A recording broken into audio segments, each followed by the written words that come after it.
Hello. In this short lecture, we're going to focus on our cognitive learning style as part of developing our self awareness. So, as we look at our cognitive style as kind of one of the areas to help learn more about ourselves, this really looks at how we kind of learn, how we take in information and how we kind of evaluate it.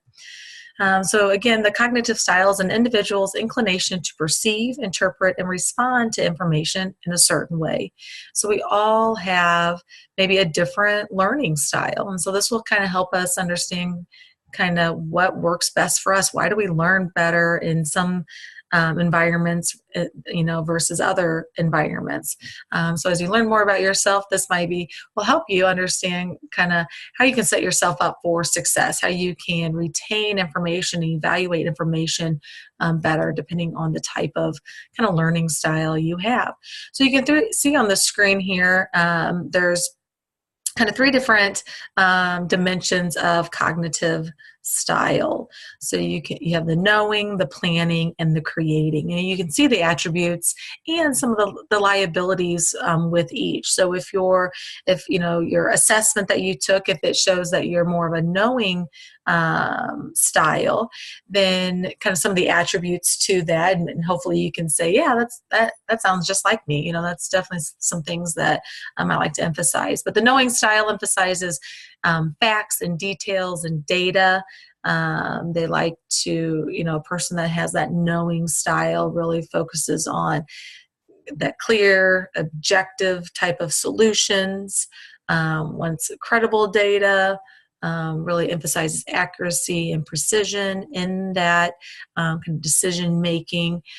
Some possible liabilities to someone with a knowing style, and again, these aren't negatives, just recognizing some of the limitations maybe, is that they're slow to make decisions, right? Because they're so focused on making sure that they have all the facts, all the details, making sure everything's credible and valid, that obviously that's going to slow down that decision making. And other things that would sometimes be seen with someone with kind of this high knowing style would be resistant to innovation, somewhat uncreative, and possibly intolerant of multiple views.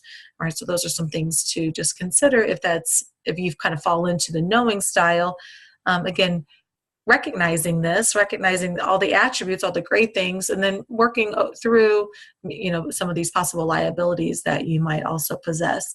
Someone in a planning style, or that kind of has that high dimension of cognitive style, is the planning emphasizes planning and preparation, really likes to create those agendas and outlines, has this process and is going to follow up and emphasizes clear actions and routine, right? So this planning is, creates a structure. I need this list, right? I need this kind of plan in place before I can move forward type of thing. I like to see what's the agenda, what's the process.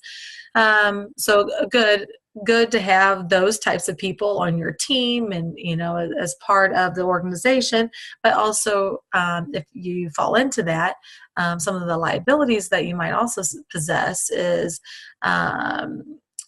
intolerant of ambiguity or intolerant of kind of the unclear. You need to make sure everything's crystal clear and in the right place. And it's hard for you to move forward without that structure. So sometimes people with the planning style are overwhelmed with chaos, again, because it's not structured. There's not this plan in place, right? Or the plan's not being followed, and things are going kind of crazy, and that's hard to handle.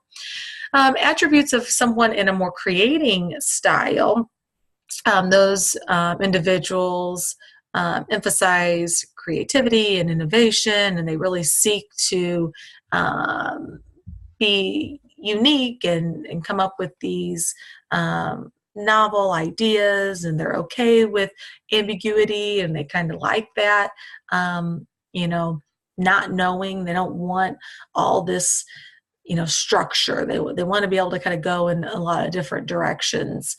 They like having spontaneity. Again, not having that structure, not having to follow this step and that step, and they rather kind of see what happens, right? Go with the flow type of thing. But some liabilities to someone that has more of this creating style is that they are resistant to structure. They tend to break the rules because, again, they don't like that. They want to be able to take some risks and to do things that are different. And sometimes those rules prevent them from doing that. So they tend to break those rules. They may make a lot of mistakes. Being creative that's part of the process, right? I'm not going to just get it right every time or right away. There's a lot of kind of trial and error in that process. And so sometimes that leads to a lot of mistakes. And another possible liability is tend to ignore data and facts.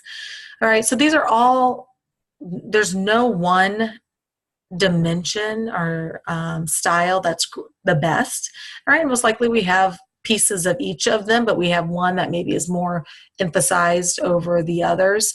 It's important, to recognize where I fall, where you fall in your style, so you can nurture that and also recognize some of your liabilities so you can overcome some of those things. But it's also important to know what the other styles are so you can recognize, oh, you know what, that's why we clash a lot, right? I'm a planner and they're more of a creator type of style, right? And so they don't like my structure and they want more chaos and I want less, whatever it might be. So we can kind of recognize where some of these differences lie, and that helps us work through them a little bit, right? And also recognizing we want this diversity. We don't want a team that falls into one style, right? We will be a better team if we can have, perspectives from all these different styles, right? It is more challenging, but it helps us, grow, and it maybe helps us get different perspectives than if we were just all one style. All right, so those are the styles, and hopefully you kind of learn a little bit more about yourself. And again, this helps becoming more aware of who you are based on kind of what dimension maybe do you fall into, what are those attributes that you hold on to that you want to keep nurturing, and just also recognizing some of those liabilities to be aware of and potentially attempt to overcome.